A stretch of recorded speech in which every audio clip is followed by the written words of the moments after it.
Hello friends, मैं हूं ज्योति सिंह और आप देख रहे हैं सक्सेस पथ।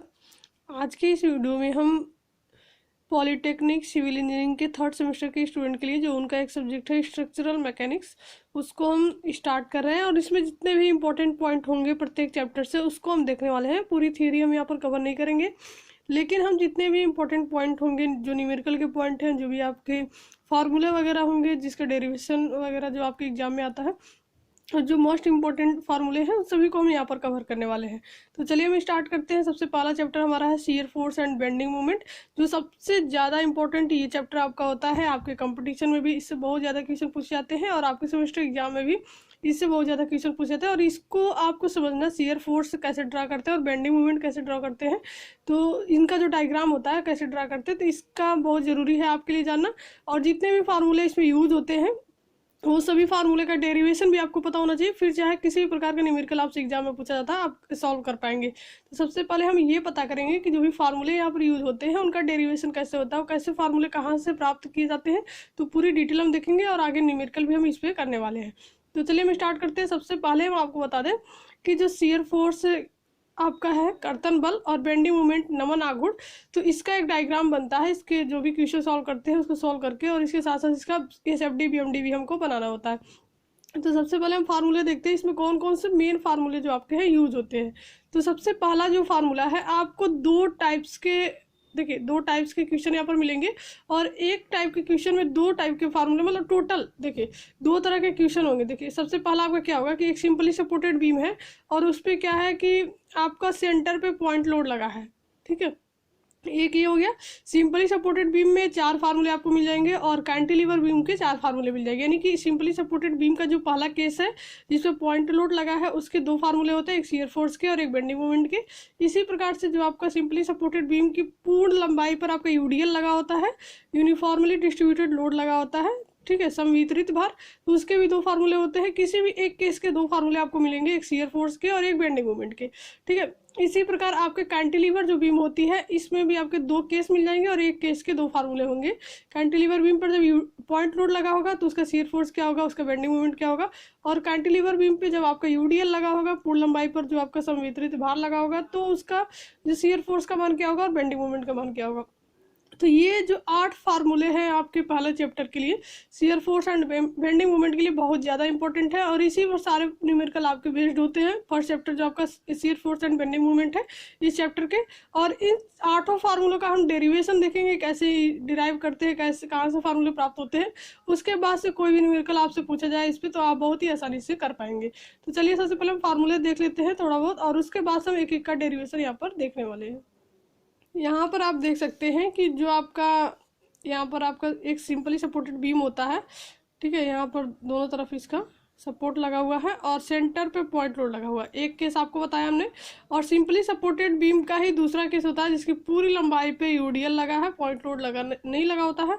और एक आपका केस होता है कैंटिलीवर बीम में। तो कैंटिलीवर बीम के दो केस है, एक आपका जो यूडीएल लगा हो इसके फ्री एंड पे, और एक आपका जो केस होता है वो आपका पूरी लंबाई पे यूडीएल, यहाँ पर पॉइंट लोड लगा है इसके फ्री विंड पे, और एक आपका होता है पूरी लंबाई पे यूडीएल लगा है। तो जो सिंपली सपोर्टेड बीम है और जब इस पे पॉइंट लोड लगा है तब भी आपको दो फार्मूले मिलेंगे, क्योंकि shear force and bending moment हम पढ़ रहे हैं। तो एक शियर फोर्स का फार्मूला होता है, एक बेंडिंग मोमेंट का होता है।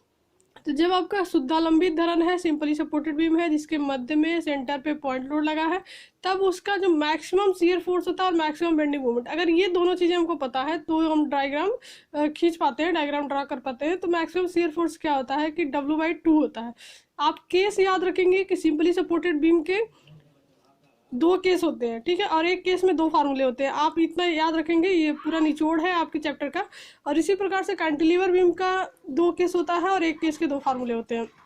तो आप जब देख रहे हैं शुद्धालंबित धरण जिसके मध्य में जब सेंटर पे पॉइंट लोड लगा होगा तो उसका मैक्सिमम शियर फोर्स W/2 होगा और मैक्सिमम बेंडिंग मोमेंट WL/4 होगा। कैसे होगा इसको हम आगे देखेंगे।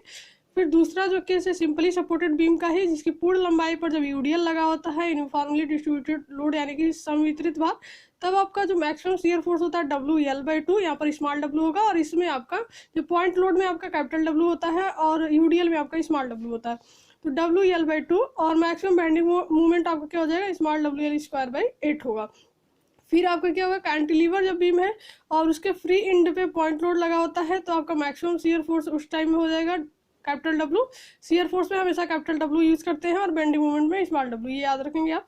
मैक्सिमम बेंडिंग मोमेंट आपका क्या हो जाएगा, डब्ल्यू एल। कैंटिलीवर धरन जिसकी पूर्ण लंबाई पर यूडीएल लगा हो तो आपका मैक्सिमम शियर फोर्स आपका हो जाएगा स्मॉल डब्ल्यू एल और मैक्सिमम बेंडिंग मोमेंट आपका हो जाएगा डब्ल्यू एल स्क्वायर बाई 2। तो आप ये पॉइंट एक याद रखेंगे कि जब भी आप पॉइंट लोड की बात करें तो उस केस में जो फार्मूला होता है उसमें जो डब्ल्यू का मान यूज करते हैं वो आपका कैपिटल डब्ल्यू होता है। और जब हम यूडीएल की बात करें तो जो उसमें हम डब्ल्यू का यूज करते हैं वो आपका स्मॉल डब्ल्यू होता है। तो पॉइंट लोड में आपका कैपिटल डब्ल्यू और यूडीएल में आपका स्मॉल डब्ल्यू, तो ये दोनों चीज़ें आप याद रख लेंगे। और ये टोटल जो 8 फार्मूले, यही मेन फार्मूले हैं। एग्जाम में भी कंपटीशन में भी डायरेक्ट यही पूछे जाते हैं कि सिंपली सपोर्टेड बीम पे अगर पॉइंट लोड लगा है सेंटर पे तो आपका फार्मूला मैक्सिमम शियर फोर्स का मान क्या होगा, बेंडिंग मोमेंट का। अगर फार्मूले आपको पता है और यहाँ से आपका डब्ल्यू का मान आपको दिया गया है इसका न्यूमेरिकल वैल्यू, तो आप यहाँ पर डब्ल्यू का मान रखेंगे और यहाँ से आप मैक्सिमम शियर फोर्स बता सकते हैं। इसी प्रकार से डब्ल्यू और एल का मान पता है तो बेंडिंग मोमेंट बता देंगे। तो सारी चीज़ें आपका फार्मूले पर ही बेस्ड है। तो अब हम आज की इस वीडियो में क्या देखेंगे कि शुद्धालंबित धरन जिसके मध्य में बिंदुवार लगा है और उसके लिए जो 2 फार्मूले हमको मिल रहे हैं, maximum shear force and maximum bending moment. Shear force के जो मान होते हैं उससे ड्रा करते हैं एसएफडी और बेंडिंग मोमेंट के मान से हम बीएमडी ड्रा करते हैं, बेंडिंग मोमेंट डायग्राम। तो आज हम देखने वाले हैं कि शुद्धालंबित धरन जिसके मध्य में बिंदुवार लगा है तो उसका शियर फोर्स जो W/2 होता है और बेंडिंग मोमेंट मैक्सिमम जो होता है WL/4 वो आपको कैसे प्राप्त होता है और मैक्सिमम का मतलब क्या होता है। ठीक है, तो आज की वीडियो में हम यही देखने वाले हैं। तो चलिए हम देखते हैं आगे कि शुद्धालंबित धरन के जो सेंटर पे पॉइंट लोड लगा है तो उसका शियर फोर्स और बेंडिंग मोमेंट का जो फार्मूला है वो हम कैसे प्राप्त करते हैं। यहाँ पर आप देख सकते हैं कि आपका जो चैप्टर है bending moment and shear force, नमन घूर्ण एवं कर्तन बल का चैप्टर आपका है। और इसमें सबसे पहला केस आपका होता है सिंपली सपोर्टेड बीम का। उसका जो फर्स्ट केस है जिसके सेंटर पे पॉइंट लोड लगा होता है उसका फार्मूला हम यहाँ पर प्रूव करेंगे यहाँ पर। ठीक है, जो भी आपका डेरिवेशन है वो हम यहाँ पर प्रूव करेंगे कि शियर फोर्स का मान W/2 और बेंडिंग मोमेंट का मान कैसे आपको प्राप्त होता है। तो देखिए सबसे पहला केस आपका है शुद्धालंबित धरन जिसके मध्य में बिंदुवार लगा हो। उसके लिए हमको शियर फोर्स का जो फार्मूला है और बेंडिंग मोमेंट का मैक्सिमम आपको प्राप्त करना है। तो आप सबसे पहले ये फिगर देखेंगे, ये आपका फिगर है। ठीक है, एक बीम बनाई गई है जो सिंपली सपोर्टेड है, यानी कि दोनों जो इसके कॉर्नर है जो इंड है वो सपोर्ट यहाँ पर सिंपली सपोर्टेड लगा हुआ है। यहाँ पर क्या है आपका एक पॉइंट लोड लगा है बिल्कुल सेंटर में। एक पॉइंट और आपको यहाँ पर बताया जाएगा जो बहुत ही हेल्पफुल रहेगा आपके लिए। कभी भी अगर आप एग्जाम देते हैं सेमेस्टर या फिर कॉम्पिटिटिव एग्जाम देते हैं तो वहाँ के लिए बहुत ही आप कुछ सेकंड में ही क्वेश्चन सॉल्व करके बता पाएंगे। तो उसके लिए आप वीडियो पर एंड तक बने रहिए, तो आपको लास्ट में वो फार्मूला बताया जाएगा। ये आप देखिए सिंपली सपोर्टेड आपका कैसे होता है, एक बीम होती है और जिसके दोनों सिरे पर सपोर्ट लगा होता है और यहाँ पर सेंटर पे बिल्कुल ये पॉइंट याद रखेंगे कि मध्य में बिंदुवार लग रहा है। ठीक है, सेंटर पर इसके पॉइंट लोड एक लगा हुआ है जो कैपिटल डब्ल्यू होता है आपका। और इसकी टोटल जो स्पैन है यल है, स्मॉल यल। अगर हम सेंटर पे पॉइंट लोड लगा है तो इसके सेंटर से इसकी स्पैन क्या हो जाएगी, L/2 हो जाएगी। L/2 इधर भी हो जाएगी। ठीक है, B से C की दूरी L/2 और C से A की दूरी L/2 हो जाएगी। अब हमको क्या करना है, ये आपका RA है रिएक्शन, ए पॉइंट पे रिएक्शन आपका है और B पॉइंट पे रिएक्शन आपका है। यहाँ पर हम एक कट लगा लिए B और C के बीच में और यहाँ पर एक कट हम लगा लिए A और C के बीच में। इसके कट का क्या मतलब है इसको हम आगे देखेंगे, पहले हम इसको समझ लेते हैं। तो यहाँ पर ये आपका X है, X पे कट लगाए हैं और यहाँ पर X1 पे लगाए हैं। तो X पे जब हम कट लगाए, ये पॉइंट जो आपका X है तो इसकी B से X की दूरी क्या हो जाएगी, यहाँ पर स्मॉल x। और यहाँ पर देख सकते हैं B से X1 की दूरी क्या हो जाएगी, स्मॉल x1। यहाँ पर देख सकते हैं ये पूरी दूरी है। ठीक है, तो इतना हम समझ लिए। उसके बाद हम देखेंगे, अब आगे हम सॉल्व करेंगे। यहाँ पर हम देख सकते हैं कि संतुलन की स्थिति में हमको जो संतुलन इक्विलिब्रियम की जो आपकी स्थिति होती है उसको हमको याद रखना है कि संतुलन की जो स्थिति होती है समेशन ऑफ F = 0, यानी कि जितने भी फोर्स होंगे उसका मान हमारा 0 होगा, 0 के बराबर उसको रखना है। समेशन ऑफ M = 0, तो जितने मूवमेंट होंगे उसको हम 0 के बराबर रखेंगे। तो सबसे पहले हम देखते हैं फोर्स को, कौन कौन से फोर्स है। देखिए एक जो आपका ये रिएक्शन है ये आपका नीचे से ऊपर की तरफ जा रहा है। ठीक है, और ये जो आपका लोड है ऊपर से नीचे की तरफ आ रहा है, दोनों अपोजिट है। तो एक को अगर हम पॉजिटिव लेते हैं तो दूसरे को नेगेटिव लेंगे, किसी को भी हम ले सकते हैं पॉजिटिव नेगेटिव।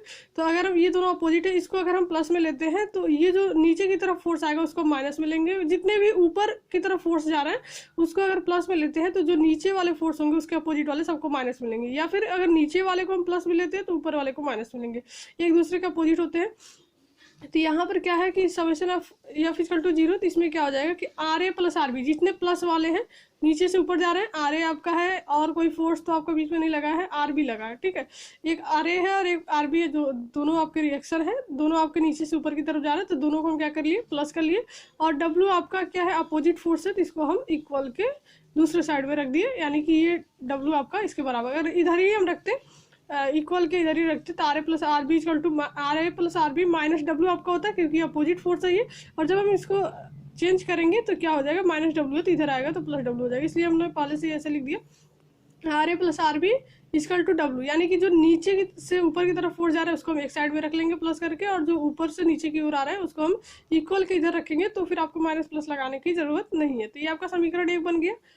तो आपको यहाँ से क्लियर हो गया होगा कि जो नीचे से ऊपर कितने फोर्स है, एक आर ए है और एक आर बी है, दो फोर्स है, दोनों को ऐड कर लिया, और ऊपर से नीचे की तरफ कितने आ रहे हैं, केवल डब्ल्यू आ रहा है, तो डब्ल्यू के ये बराबर हो गया। यहाँ से आपका ये फर्स्ट आपका इक्वेशन बन गया। दूसरा हमारा है समेशन एम इक्वल टू 0, यानी कि जितने भी मूवमेंट यहाँ पर लग रहे हैं उसका मान आपका 0 के बराबर है, यानी कि कहीं पर भी हम मूवमेंट ले लेंगे, स्टार्ट कर लेंगे, चाहे हम ए पर ले सकते हैं या बी पर ले सकते हैं, ठीक है। ए पर लेंगे तो इधर से हम सारे जो भी कैलकुलेशन करेंगे बी से ए की तरफ, और अगर बी पर लेते हैं तो ए से बी की तरफ हम कैलकुलेशन करेंगे। देखिए आगे, टेकिंग मूवमेंट अराउंड ए पर हम मूवमेंट ले रहे हैं यहाँ पर, ठीक है। तो यहाँ से हमको कैसे इसको सॉल्व करना है, यहाँ पर देख सकते हैं आर बी इंटू एल, जब ए पर मूवमेंट ले रहे हैं तो यहाँ से हम कैलकुलेशन करेंगे, जो आर बी का जितने भी रिएक्शन जितने भी फोर्स है उसको हम यहाँ पर काउंट कर लेते हैं, और उसकी जो भी डिस्टेंस होती है यहाँ पर आर बी से जहाँ पर हम मूवमेंट लेते हैं वहाँ तक का हम काउंट करेंगे। तो ये आपका पहला जो फोर्स है आपका यहाँ पर रिएक्शन आर बी है, ठीक है, आर बी, और आर बी से ए तक की दूरी कितनी है, टोटल आपकी स्मॉल एल है, तो R B into L. Movement में हम क्या करते हैं, फोर्स के साथ साथ हम डिस्टेंस भी लेते हैं, और फिर क्या होगा माइनस, ये जो भी कोई भी फोर्स नहीं, अगर बीच में कोई फोर्स रहता तो उसको भी हम काउंट करते हैं, तो इसको हम प्लस में लिए हैं तो ऊपर से नीचे की तरफ आ रहा है, इसको हम माइनस में ले रहे हैं, तो माइनस डब्लू, और डब्लू से फिर हम जहाँ से लोड लेते हैं वहाँ से हम दूरी काउंट करते हैं, तो डब्लू से ए की तरफ जहाँ तक मूवमेंट ले रहे हैं वहाँ तक की दूरी, तो डब्लू से ए तक की दूरी कितनी है आपकी, देख सकते हैं L/2 है, तो minus W into L/2 equal to 0, आपका मूवमेंट यही हो जाता है। अब क्या होगा आपका, यहाँ से देख सकते हैं आर बी इंटू एल, और जब हम इसको इधर करेंगे तो ये माइनस डब्ल्यू है तो प्लस डब्ल्यू हो जाएगा इंटू L/2, तो यहाँ से एल कैंसिल हो गया, आर बी इक्वल टू क्या हो गया, W/2, आर बी का मान क्या आ गया, W/2 आ गया। अगर आर बी का मान हम यहाँ पर फर्स्ट जो इक्वेशन है इसमें रखते हैं तो आर ए का मान भी आपका W/2 यहाँ से मिल जाएगा। तो यहाँ से आर ए का मान, जब हम आर बी का मान यहाँ पर रखते हैं फर्स्ट इक्वेशन में, तो आर ए का मान भी हमारा W/2 आ जाता है। तो यहाँ पर देखिए are B equal to W/2 आपको मिल गया, are A equal to W/2 समीकरण 1 से। एक पॉइंट हम यहाँ पर आपको जो इंपॉर्टेंट था बताने वाले थे, यहाँ पर आपको बता देते हैं कि जो ये आपका सिंपली सपोर्टेड बीम है, अगर कोई भी सिंपली सपोर्टेड बीम है, आपके क्वेश्चन में भी दे देता है, न्यूमेरिकल में भी देता है, और उसके बिल्कुल जब ये कह रहा है कि सेंटर पर पॉइंट लोड लगा हुआ है, तो फिर उसका रिएक्शन बताइए कि आर ए और आर बी का मान कितना होगा। तो आपको बिल्कुल ये कैलकुलेशन करने की जरूरत नहीं पड़ेगी, और 1 सेकंड में आप बता सकते हैं कैसे, कि आपको क्या पॉइंट याद रखना है कि जब सिंपली सपोर्टेड बीम हो और उसके सेंटर पर पॉइंट लोड लगा हो, ठीक है, तब आपको क्या करना है कि सेंटर पे जितना पॉइंट लोड लगा है, मान लीजिए यहाँ 100 न्यूटन का लगा है, 100 न्यूटन का पॉइंट लोड, यहाँ पर 100 न्यूटन का अगर लगा है जो पॉइंट लोड जो सेंटर पर है बिल्कुल, और बीम आपकी सिंपली सपोर्टेड है, तो रिएक्शन फाइंड करने के लिए आपको कोई भी कैलकुलेशन करने की जरूरत नहीं पड़ेगी। अगर सेंटर पर पॉइंट लोड होता है तो रिएक्शन आपका हाफ हाफ हो जाता है, यानी कि 100 न्यूटन यहाँ पर है, तो आर ए जो होगा, ए पर रिएक्शन जो होगा आपका 50 न्यूटन हो जाएगा, और बी पर भी आपका 50 न्यूटन हो जाएगा। जितना भी लोड यहाँ पर लगा होता है उसी का हाफ हाफ आपका हो जाता है रिएक्शन। आर ए और आर बी का मान जैसे 100 न्यूटन है तो 50-50 हो जाएगा, अगर 40 है तो 20 न्यूटन आर ए का मान हो जाएगा, 20 न्यूटन जो आर बी का मान होगा आपका 20-20 हो जाएगा, ठीक है। तो आपको ये पॉइंट याद रखना है कि जब भी सिंपली सपोर्टेड बीम है और सेंटर पर पॉइंट लोड लगा है, तो आर ए और आर बी की जो वैल्यू है आपको बार बार निकालने की जरूरत नहीं है। अब कभी भी ये क्वेश्चन मिले तो डायरेक्ट हम क्या करेंगे, R B equal to W/2, R A equal to W/2 रख देंगे, और जो भी डब्ल्यू का मान होगा यहाँ पर रखकर और इसको कैलकुलेशन कर सकते हैं। अगर 60 है तो आपका 30-30 हो जाएगा, 50 है तो 25-25 हो जाएगा। तो ये कंपटीशन में बहुत ज़्यादा हेल्पफुल रहता है, और आपके सेमेस्टर एग्जाम में भी ये हेल्पफुल रहेगा। चलिए हम आगे देखते हैं। रिएक्शन तो हम फाइंड कर लिए, कैसे रिएक्शन फाइंड करते हैं आपको पता चल गया होगा। नेक्स्ट कोई भी कंफ्यूजन है तो आप कमेंट बॉक्स में कमेंट करके बताइए, हम दोबारा इस पर क्वेश्चन करेंगे और उसको सही से सॉल्व करेंगे, और आपको पूरी जो आपका कंफ्यूजन हो क्लियर हो जाएगा। तो अभी हम देखते हैं, ये आपका SFD PMD बना है, लास्ट में हम बनाते हैं जब आपका सारा कैलकुलेशन फाइंड हो जाता है तब। तो अभी हम आगे करते हैं फॉर कट पॉइंट 1। जो हम कट पॉइंट लगाए थे, ठीक है, यहाँ पर कट पॉइंट लगाए थे 1 और ये आपका 2 आपको दिख रहा है, 2 2 ये आपका x1 पे है, 1 1 आपका x पे है, और या b से इसकी दूरी स्मॉल x और b से इसकी दूरी स्मॉल x1 है। तब हम 1 को पहले सॉल्व कर लेते हैं, कट पॉइंट 1 को, फिर हम कट पॉइंट 2 को सॉल्व करते हैं और वहाँ पर आपका कैलकुलेशन समाप्त हो जाता है। तो सबसे पहले हम फॉर कट पॉइंट 1 पे जाएंगे, कट पॉइंट 1 पे ले रहे हैं। 1 पे हम क्या करेंगे कि S F X equal to W/2, या सिर्फ X, shear force at X पे W/2 है, और ये कांस्टेंट है कहाँ तक, सी तक कांस्टेंट रहेगा। एक पॉइंट आप ये भी याद रखेंगे कि जब भी हम शियर फोर्स का मान निकालते हैं तो यहाँ पर देखिए, जहाँ पर लोड होता है वहीं पर आपका मान चेंज होगा, और वहीं पर आपके फिगर भी चेंज होंगे, जो भी डायग्राम हम बनाते हैं वो चेंज होता है। तो बी और सी के बीच में क्या है, कोई लोड लगा है, कोई लोड नहीं लगा है, तो यहाँ पर जो वैल्यू आपकी बी पर होगी वही आपकी एक्स पे भी होगी, वही आपकी सी पर भी होगी। इसी प्रकार से सी और ए के बीच में कोई लोड लगा है, नहीं लगा है, तो सी और ए के बीच में जो वैल्यू आएगी वो आपकी सी पर भी वही होगी, x1 पर भी वही होगी और ए पर भी वही होगी। केवल आपका जो वैल्यू चेंज होगी, जो आपका डायग्राम चेंज होगा, सी पर चेंज होगा और ए और बी पर चेंज होता है आपको। यहाँ पर हम देख सकते हैं कि जो भी वैल्यू शियर फोर्स की आपकी बी पर मिली है वही आपकी एक्स पर भी होगी, सी पर भी होगी। इसी प्रकार से इधर की जो वैल्यू होगी आपकी सेम होगी, जहां पर आपका लोड लगता है वहीं पर वैल्यू आपकी चेंज होती है। केवल सी पर लोड लगा है तो सी पर जो भी वैल्यू होगी आपकी चेंज होगी। तो यहाँ से देख सकते हैं कट पॉइंट 1 पे जब हम कर रहे हैं तो शियर फोर्स एक्स पे आपका क्या हो जाएगा, W/2 हो जाएगा, जो कांस्टेंट है, जो आरबी का मान है। आरबी का मान आपका क्या है, W/2 है, तो वही आपका एक्स पर भी W/2 ही रहेगा, क्योंकि लोड कोई चेंज नहीं हो रहा है। तो एस एफ एट एक्स पे आपका, एस एफ एक्स पे, शियर फोर्स एक्स पे आपका, एक्स पॉइंट पे आपका W/2 है और यहाँ पर कांस्टेंट है। एस एफ बी पे अगर लेते हैं, बी पॉइंट पे हम शियर फोर्स का मान अगर पता करें तो बी पॉइंट पे आपको क्या मिला हुआ है, बी पॉइंट पे आपका W/2 आपको है और कोई लोड नहीं लगा यहाँ पर, तो बी पर भी आपका W/2 हो जाएगा। इसी प्रकार से अगर एस एफ सी पर हम देखें तो आपका जो सी पॉइंट पे शियर फोर्स का मान है उस पर भी क्या हो जाएगा, W/2 हो जाएगा, क्योंकि बी से सी के बीच में कोई लोड नहीं लग रहा है और बी का जो रिएक्शन है आपको पता है W/2 है, तो वही आपका एक्स का भी मान हो जाएगा, सी का भी मान हो जाएगा और बी का भी मान हो जाएगा। तो जब हम कट पॉइंट 1 को सॉल्व कर रहे हैं तो shear force at x point पे W/2, बी पर भी W/2 और सी पर भी W। यहाँ पर पहले ही कॉन्स्टेंट इसलिए लिख दिया गया है कि सभी पॉइंट पे मान जो होंगे बराबर होंगे, कॉन्स्टेंट होंगे, वो चेंज होने वाले नहीं है।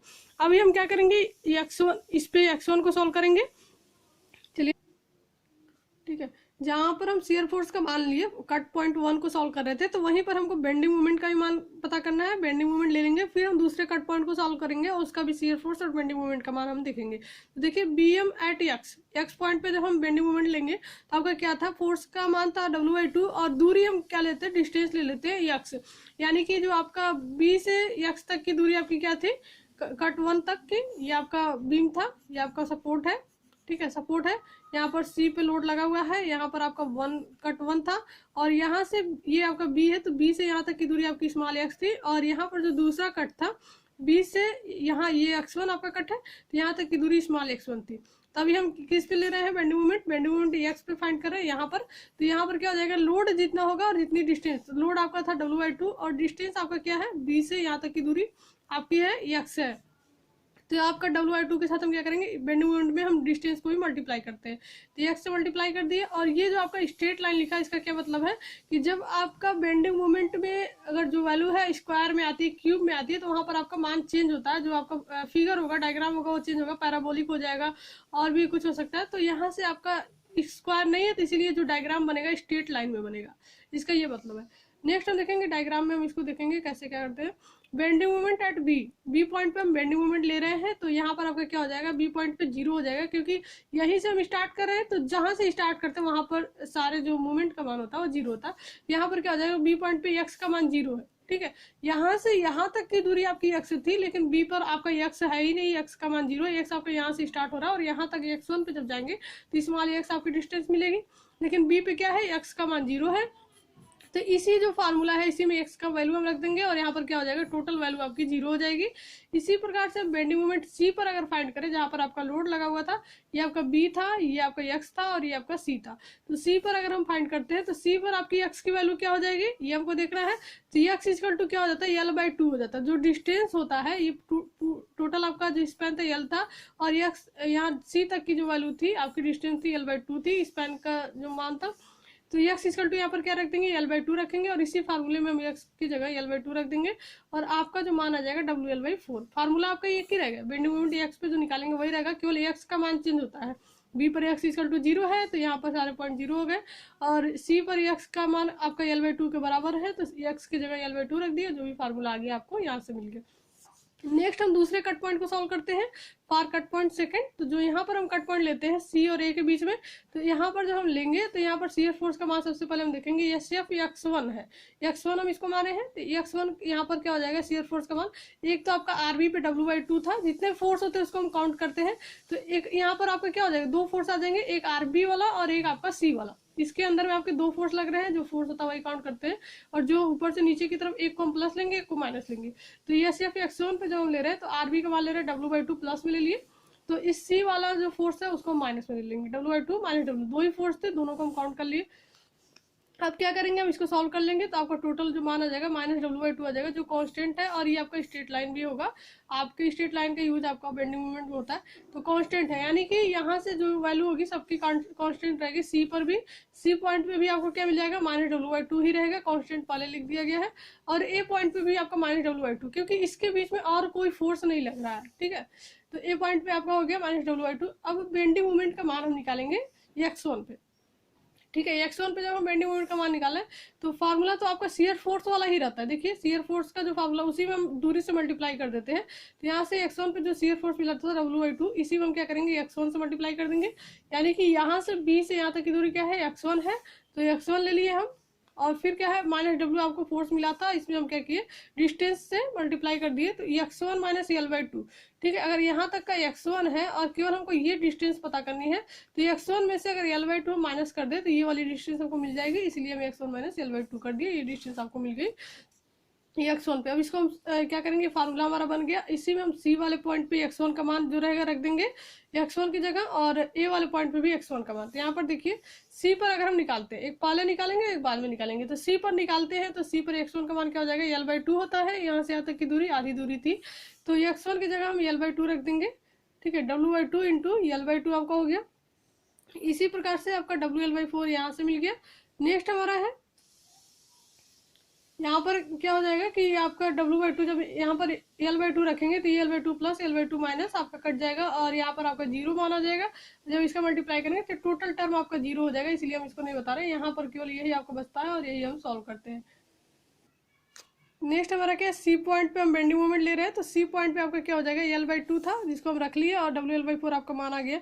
A पॉइंट पे अगर हम ले रहे हैं बेंडिंग मोमेंट, तो ए पॉइंट पे जब हम ले रहे हैं तो x1 की वैल्यू क्या हो जाएगी, ए पॉइंट पे पूरा ये यल हो जाएगा, पूरा स्पेन आपका यल था, यल आ जाएगा, तो x1 की जगह हम यल का मान रख लेंगे, और x1 आपका क्या है W/2 इंटू यल रख दिए, और फिर इसमें क्या करेंगे, x1 के जब यल रखेंगे तो टोटल आपका मान आ जाएगा L/2 W इंटू L/2, और क्या होगा कि ये दोनों आपस में कट जाएंगे और इसका मान भी 0 हो जाएगा। तो आपका यहाँ से जो फार्मूला मिल गया, मैक्सिमम जो शियर फोर्स का फार्मूला है क्या है, W/2 है, और मैक्सिमम बेंडिंग मोमेंट का जो फार्मूला है वो WL/4 है, जो आपको यहाँ पर दिख रहा है। बेंडिंग मोमेंट मैक्सिमम कहाँ पर है, C पॉइंट पे है, WL/4, और शियर फोर्स आपका W/2 है। तो यहाँ से आपके मान जो माइनस में होते हैं उसको हम नहीं लेते हैं, जो प्लस में है उसको हम लेते हैं। तो आपका बेंडिंग मोमेंट का मान W/2 और शियर फोर्स का WL/4। अब डायग्राम कैसे हम बनाएंगे उसको हम देख लेते हैं। देखिए यहाँ पर शियर फोर्स का मान आपका W/2 मिला था, x1 पे आपका माइनस में मिला, तो माइनस को हम नहीं लेते हैं, प्लस को लेते हैं, तो आपका मैक्सिमम जो शियर फोर्स होगा W/2, और पीछे आपको जो मैक्सिमम बेंडिंग मोमेंट मिला था WL/4। तो यहाँ से डायग्राम कैसे बनाएंगे, यहाँ से जो भी हम सॉल्व करते हैं उसको देखते हुए, देखिए यहाँ से B पॉइंट पे आपका शियर फोर्स क्या मिला था, B पॉइंट पे कितना मिला था, W/2 मिला था, ठीक है। यहाँ पर आप देख सकते हैं। फिर आपका कट पे यहाँ पर जो कट था उसमें भी आपका W/2 कांस्टेंट था, B से C के बीच में W/2, यहाँ पर भी W/2, यहाँ पर भी W/2, यहाँ पर भी। तो यहाँ पर हम बना लिए, और जो प्लस में है तो प्लस वाला ऊपर की तरफ बनाते हैं डायग्राम, एक लाइन हम खींच लेंगे, और जो प्लस वाला मान होगा उसको हम ऊपर की तरफ ले जाएंगे। इसको भी कुछ हम स्केल ले लेंगे, W/2 का जो स्केल जैसे 1 सेंटीमीटर 2 सेंटीमीटर, और उतना हम खींच लेंगे, और इसको हम क्या, स्ट्रेट लाइन है तो आपका स्ट्रेट लाइन में आपस में मिला देंगे। फिर आपका क्या होगा, नीचे की तरफ हम आएंगे तो C पॉइंट पे ही आपको माइनस में मिला था, जो हम पीछे देखे थे, -W/2, तो इसको हम नीचे खींच लेंगे। A पॉइंट पे भी C से A के बीच में आपका कांस्टेंट था, जो हम दूसरे कट पॉइंट पे लिए थे, तो इसमें -W/2 मिला था, तो यहाँ से -W/2 नीचे बना लेंगे उतना ही, और इसको भी मिला देंगे आपस में। ये फ्री हैंड आपको मिलाना है, ये आपका स्ट्रेट लाइन है, कोई भी इसमें कर्व वगैरह नहीं है, तो इसमें आपका स्ट्रेट लाइन में ही मिलाते हैं। ऊपर वाला प्लस मान होता है, नीचे वाला माइनस होता है। फिर हम जो भी शियर फोर्स जैसे कट पॉइंट 1 पे 2 पे निकाले थे देख लिए, फिर हम बेंडिंग मोमेंट का मान देखेंगे, कट पॉइंट 1 पे क्या मिला था, कट पॉइंट 2 पे क्या मिला था। तो बेंडिंग मोमेंट जो आपका था कट पॉइंट 1 पे आपका, यहाँ पर देखिए बी पर 0 था क्योंकि बी पे सारी वैल्यू 0 हो गई थी, ए पर भी आपका 0 था, आगे भी आपको एक पॉइंट इंपॉर्टेंट बताया जाएगा इसी में, और सी पे आपका मैक्सिमम था, सी पे बेंडिंग मोमेंट WL/4 था। तो बी पे 0 और ए पे 0 आपका हो गया, और जो आपका स्ट्रेट लाइन में था तो क्या करेंगे, सी पे जो मैक्सिमम है उसको हम स्केल से यहाँ से कुछ बना लेंगे स्केल पे लेके, और ये आपकी एक लाइन बनाएंगे, यहाँ पर 0 है, यहाँ पर 0 है, और यहाँ पर मैक्सिमम है सी पॉइंट पे। तो जिस पॉइंट पे मैक्सिमम होगा वहाँ पर हम मैक्सिमम बना लेंगे और उसको हम स्ट्रेट लाइन से मिला देंगे। अगर आपका स्क्वायर में होता, पैराबोलिक होता, तो इसको हम पैराबोलिक मिलाते हैं ऐसे ही। तो जैसे भी आपका फिगर आएगा तो इस प्रकार से ये आपका SFD बन गया, ये आपका BMD बन गया, और ये आपके सारे फार्मूले जो भी थे यहाँ से प्रूफ हो गए कि शियर फोर्स का मान कितना होता है, बेंडिंग मोमेंट का मान कितना होता है। जो भी कंफ्यूजन है आप कमेंट बॉक्स में कमेंट कीजिएगा। एक पॉइंट इंपॉर्टेंट जो आपको हम यहाँ पर बता देते हैं कि जब भी आप ये फिगर बनाते हैं, शियर फोर्स का मान जहाँ पर मैक्सिमम होता है, ठीक है, शियर फोर्स का मान किनारों पर मैक्सिमम होता है, जो भी दोनों सिरे होते हैं, दोनों इंड होते हैं इसके, और बेंडिंग मोमेंट का मान जो होता है सेंटर पर मैक्सिमम होता है, ठीक है। ये पॉइंट आप याद रखेंगे, और एक पॉइंट और याद रखेंगे कि जहां पर शियर फोर्स का मान मैक्सिमम होता है वहां पर बेंडिंग मोमेंट का मान 0 होता है। देखिए ए और बी पर मैक्सिमम है शियर फोर्स का मान, तो ए और बी पर बेंडिंग मोमेंट का मान 0 है। तो ये पॉइंट आप याद रखेंगे, बेंडिंग मोमेंट का मान किनारों पर 0 होता है और सेंटर पे आपका मैक्सिमम होता है, और शियर फोर्स का मान किनारों पर मैक्सिमम होता है, ठीक है। तो ये पॉइंट आपको याद रखना है। तो ऐसे वीडियोज के लिए आप चैनल पर बने रहिए और इस वीडियो को अपने फ्रेंड के साथ ज़्यादा से ज़्यादा शेयर कीजिए।